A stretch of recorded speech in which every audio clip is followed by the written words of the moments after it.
Bonjour, donc aujourd'hui petite vidéo pour expliquer la différence entre un aléa et un risque.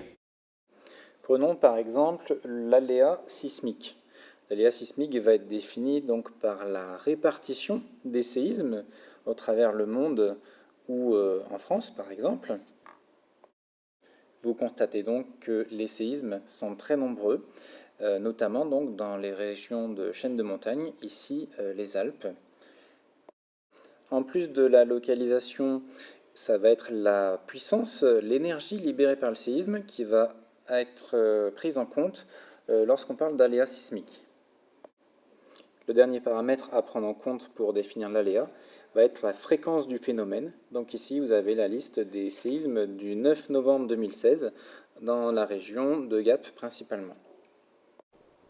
Donc l'aléa, ça va être les événements purement naturels, l'aléa sismique, donc ça va être le lieu, la fréquence et l'importance des séismes. Mais alors, quand est-ce qu'on va parler de risques? Eh bien, les risques, c'est quand on va prendre en compte les dangers que représentent les séismes pour l'homme. Si on est sur une zone donc urbaine, les dangers sont beaucoup plus importants, bien sûr.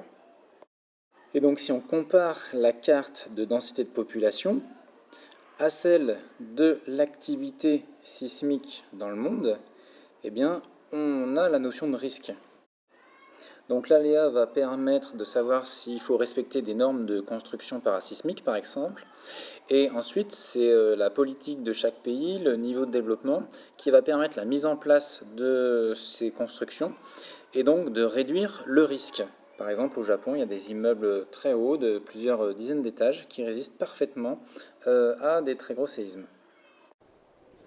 Donc ce qu'il faut retenir, c'est que le risque, c'est la mise en relation de l'aléa avec la vulnérabilité ou les enjeux donc, pour l'homme dans un endroit donné.